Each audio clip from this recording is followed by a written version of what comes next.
Afternoon, everyone. This is Tony from her Homestead Skills, and yes, today is Monday. It's the last day before the U.S. election. I'm happening all day tomorrow, and perhaps by tomorrow night, you may know, but it'll likely be the next day, hopefully, who the next president is. And yes, it's a very consequential election.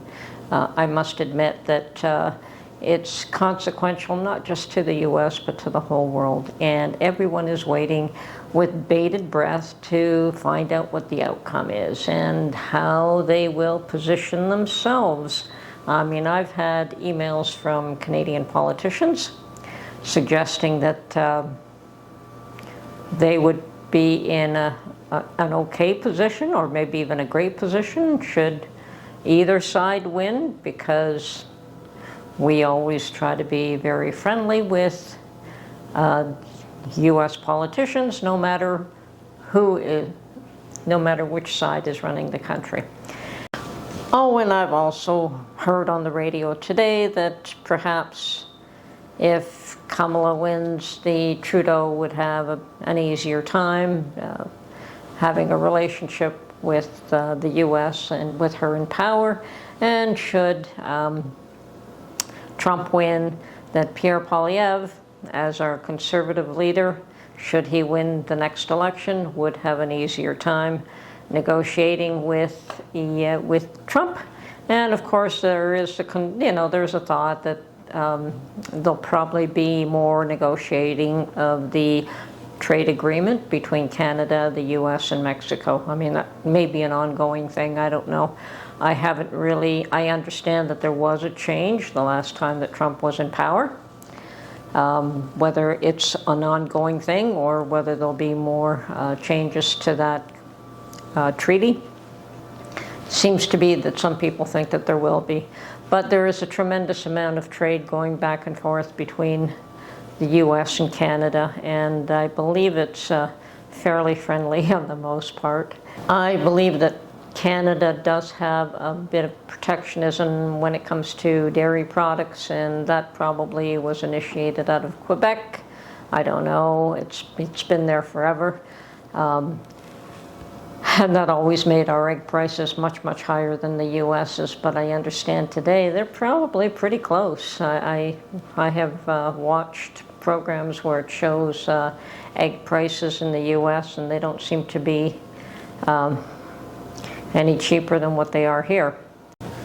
Yeah, so I believe that many people are waiting with bated breath to find out what the outcome of the election is. I mean, some people feel that they know, and I don't think anybody really knows until everything's counted, although internal polling's on one side, and the other will probably give them an indication of where they stand, whether they will admit to the public that they are winning or not winning is another story.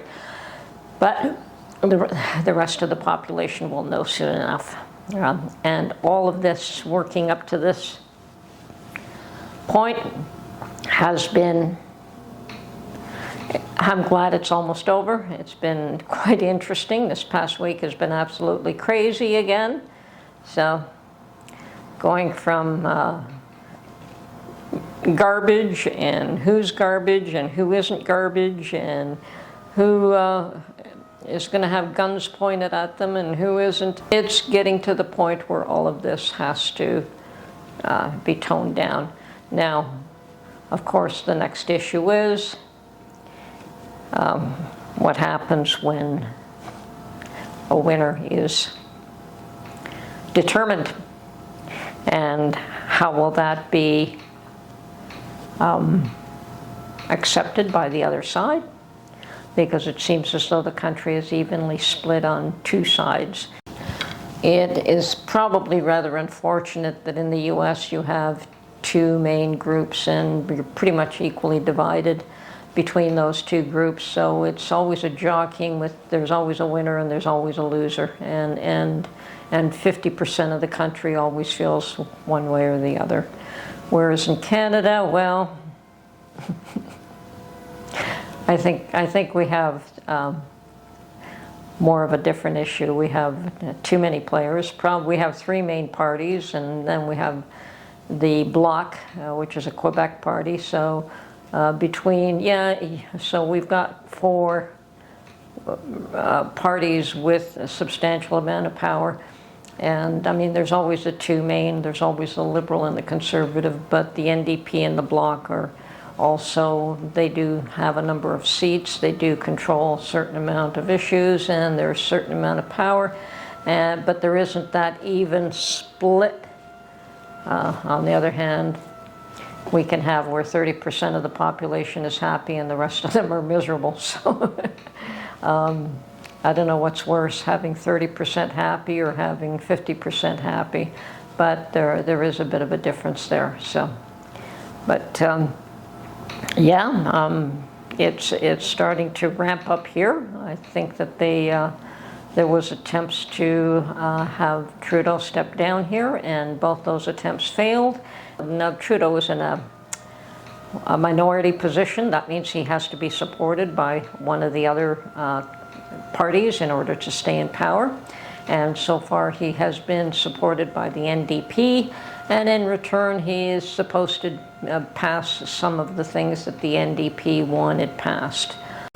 So the outcome of this election, what's it going to do? What's it going to do to the country? What's it going to do to the population? What's it going to do to the half that loses? Are they going to accept it quietly and try to... I think that there is an issue that doesn't get discussed in this U.S. election, and that is that you have quite a number of very senior people that have been in politics for a very long time. So yes, you do have a number of senior players, but you have those that have been there for 10, 20, 30, God knows how many years. Joe Biden being probably one of the oldest members of that club. And they have been accustomed to being able to control certain things, and probably way more than they should be. On the other hand, they are all coming to the point where I think this is the last election that any of them will survive this. I think that no matter who wins, a lot of these older folks will be quitting or will be replaced by a younger generation. And that's a good thing. I think that there is a lot of fresh new blood needed. And that was probably the issue with Trump, was that he was new blood, had a different outlook, and people just didn't like the change. They did not like what he was doing. They wanted to control the message, control the outcome, control the finances. And I think I mean, you see that these people have become very wealthy on incomes that they should not have been wealthy. They should not have been able to amass that much wealth. And I'm not implying anything other than it's very obvious that getting into government positions have made many, many people very, very wealthy, and made others very, very poor. And probably that is where a lot of the angst and a lot of the they don't want to let go of the money, and they don't want to let go of the power. So control the money, control the power, and along comes Trump, who doesn't need the money. He's already made his money. He didn't need to make it by getting into government, which is where I think a lot of them did. They got into that, not all, and I'm not saying all. There is a percentage of them that have made fortunes by being public employees.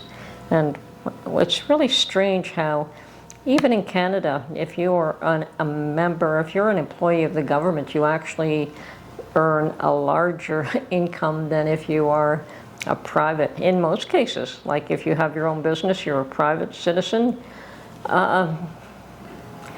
I think on average, government employees definitely make more money than the average person trying to, the average citizen working for companies, private companies.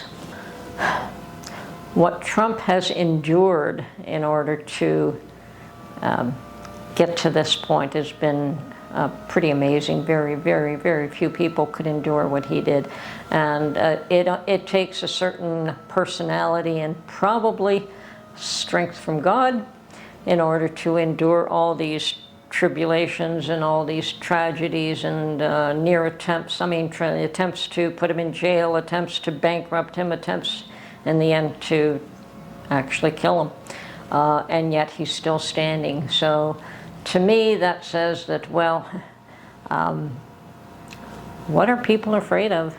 I mean, he's just a man. What have they done that they don't want exposed? And that is, you know, when you go to those lengths to try to get rid of somebody because they would be in a position of power over you, it's not just the fact that you're losing power, it's the fact that what have you been doing all this time that you don't want the rest of the world to find out. I mean, everyone knows that there's a certain amount of corruption. There's no denying that there's a certain amount of corruption, but how bad it is and how deep it goes is really the question. And rooting it out, does that mean that so many people will lose huge amounts of money? God knows what's there, but there certainly is more than meets the eye when it comes to what he has endured in order to even just run for government, to deal with government issues as well. Running a country and running a business, they're not that far different. You know, you just have more employees and you have more people that complain about everything.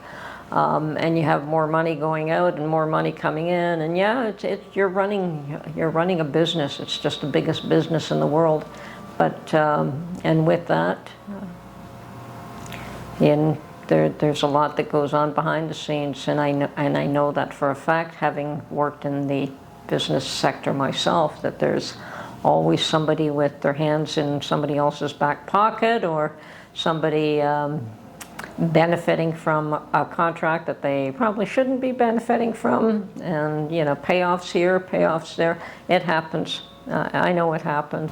Yeah, it would be good to be able to clean up a lot of these things. Now, do I believe that everything is in God's hands? I absolutely do. I absolutely do. But that doesn't mean that he doesn't allow bad things to happen to good people. Yes, somebody told me that one time. Somebody said even good people suffer. Of course they do. Maybe good people suffer even more than the bad people, but for different reasons. I think that if good people suffer, it's just to make them stronger, to develop character, whereas bad people may suffer because of the consequences of their actions. So, you know, everyone is tested, everyone is tried, and God works in his own way, in his own time, and he's always in control. I'm not one of these people that say somebody is good and this person's evil and this person's good. No, we've all got a lot of both of that in us. It's just if you work to being a better person, well, you know, that's good. If you work to be more of a bad person, well, you're going to face the consequences of that sooner or later. But that doesn't make you evil. There's very, very few people that I would say are evil, and it's usually because there's something drastically wrong. Anyway, I will be watching with bated breath to see who reaches the finish line, and of course praying that there's a smooth transition, that I'm sure that there will be people who are upset. Hopefully they can keep the violence to a minimum, because it really doesn't benefit anyone. And hopefully this transition could go relatively smoothly. We'll see what happens. Both sides have lawyered up, which is fine by me. I think that, yeah, fight it legally. That's the best way. Like, let the lawyers on both sides present their points of views and have the law be the determining factor, and not who is more violent or who can whip somebody up into a frenzy. Anyway, good luck to you all. Hope for the best, and yeah, I'll be watching. Good luck to everyone. Hope that your side wins. And talk to you soon. Bye for now.